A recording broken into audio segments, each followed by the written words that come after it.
Hi there, Chris here with another fresh tip for you all. In this video, we are going to take a look at the brand new Aeldari Rangers from Eldritch Omens. And in this video, we are going to paint this little feller up in Citadel Contrast. We have primed the model in white. I used a Citadel White using an airbrush, Patriot 105. And we're basically just going to use contrast paint in the method in which they intend to apply this stuff. Now here I am applying Flesh Tearers Red simply because I am playing Samhan and I am planning on including these models into the rest of my army, so yeah, they're going to get painted red. As you can see, we just simply begin base coating off all these little areas. Now, in hindsight, I probably should have done the undercloak first. These models are not difficult to do in sub-assemblies. In fact, a lot of them, you can pretty much just plug those legs right in. You can actually just do the cloak. There are seams on the cloaks that do need to be dealt with before you start laying primer and paint down onto the figure, as if you don't like big seam lines on the figure, especially on the cloak, big broad surfaces like that, it's kind of annoying and it just doesn't look good. Apothecary White is next. This is going to be for the forehead and trim of the helmet. And that's pretty much it for white in this regards. Now here again, like I said, I'm using contrast. We're applying it fairly generously. If you've never used contrast paints before, they are a effective way of basically getting figures painted. Now, you're not going to be entering into any kind of competitions using contrast. I mean, like just straight up contrast. I mean, if you're doing other stuff, I mean, you can really make something look really fantastic, but otherwise contrast really is meant for, obviously getting projects done. Black Templar is next. This is going to be for the inner portion of the helmet, as well as the sniper rifle and the hose that runs from the backpack to the gun. I don't really quite show how much of the face that I work on here, as my old eyeballs are, weakening on me, and it is kind of tricky to do that on camera. So I basically take it off camera and apply the paint in a more controlled fashion. Now, when you are using contrast paints, for any of you out there, one or two of you who have not used Citadel Contrast, you basically grab a fairly generous amount onto your brush. It flows like a bit thicker than, say, for example, the shade washes. And when you apply it to a surface, you actually apply quite a bit to the surface. And then, of course, you move it around and you'll see how you get these gray values as well as black values, and it falls into recesses and all that. You can see how that black looks just after one coat. Wildwood is next, and this is for the leather bits on the figure. I'm using this color instead of, say, for example, something like Snakebite. I like the value of Wildwood, as it is nice and dark, but not quite as dark as Cygor.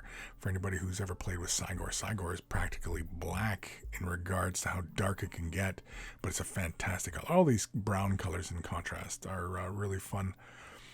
And you can see it's really, really straightforward. We just move around the model, trying to be as careful as possible. The other big thing I would recommend, especially for a lot of you out there who have not played with these particular kind of paints before, or even just transparencies for that matter, which is, what these paints kind of fall into, is that, light obviously passes through them very easily. Militarum Green is next. This is going to be obviously for the cloak. Basically with these paints, you're better off starting with your brighter colors first and then working towards your darker colors. So basically black would be the last color you apply to your model, just because when you're laying it on a white prime, or even a light off gray or off white, kind of a bone colored primer, Wraithbone and Gray Seer are the primers that Games Workshop recommends.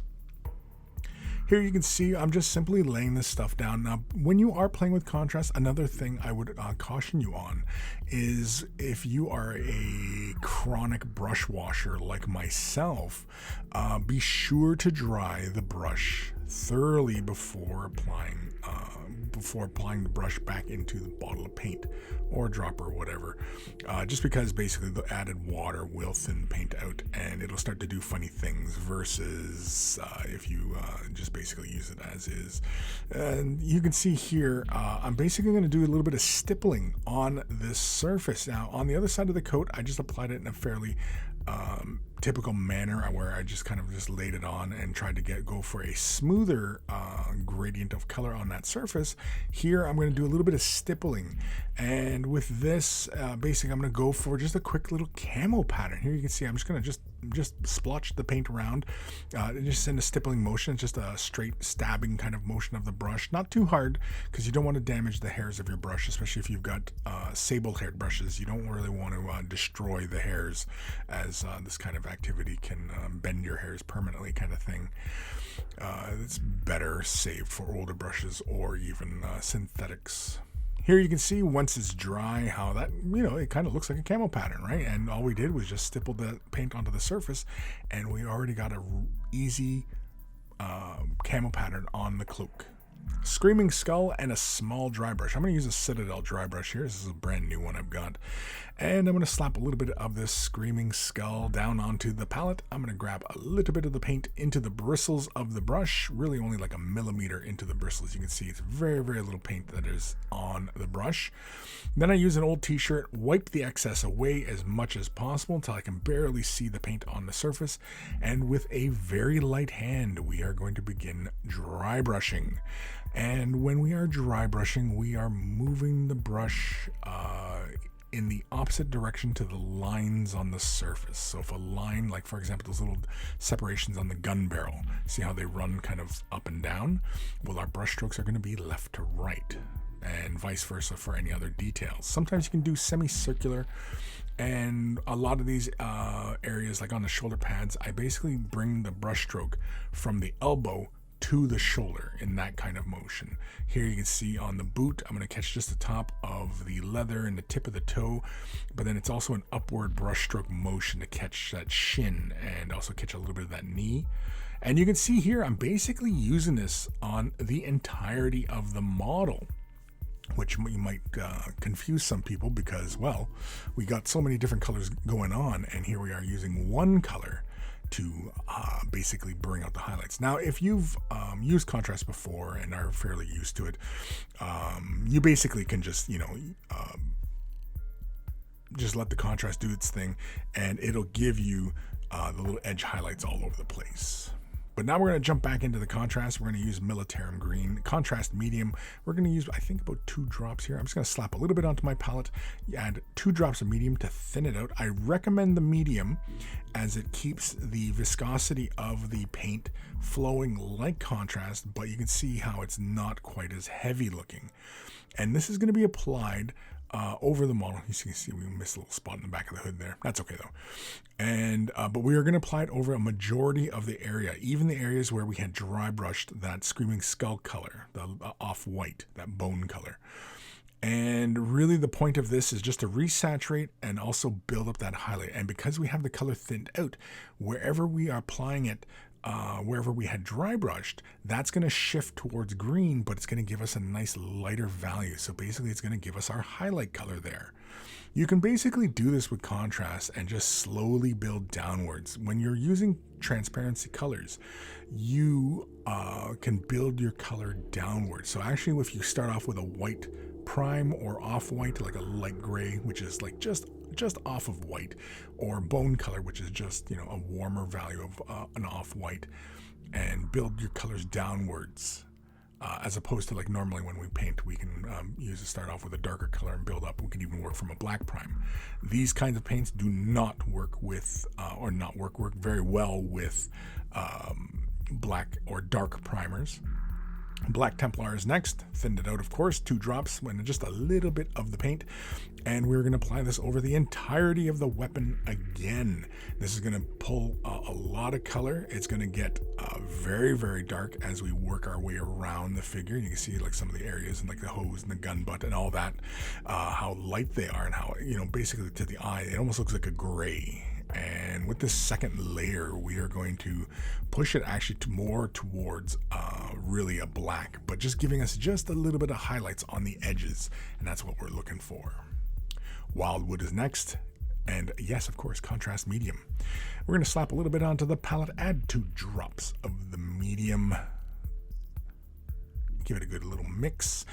When we mix, I like to use a shade wash brush when I do it. I often will use a different brush rather than the brush that I'm working with, mainly because I want to preserve the hairs and the point in which the brush will go to, and so that's why I often will use a different brush when I'm gathering my paint for my palette.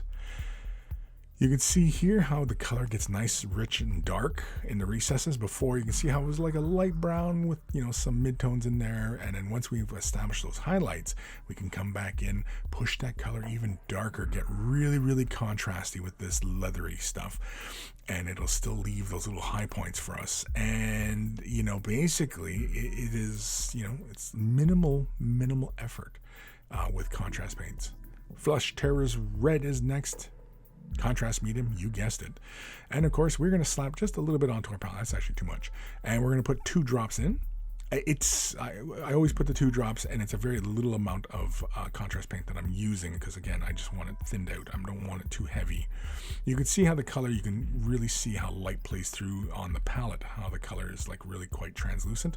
That's the quality we're looking for because we're not looking to get too dark.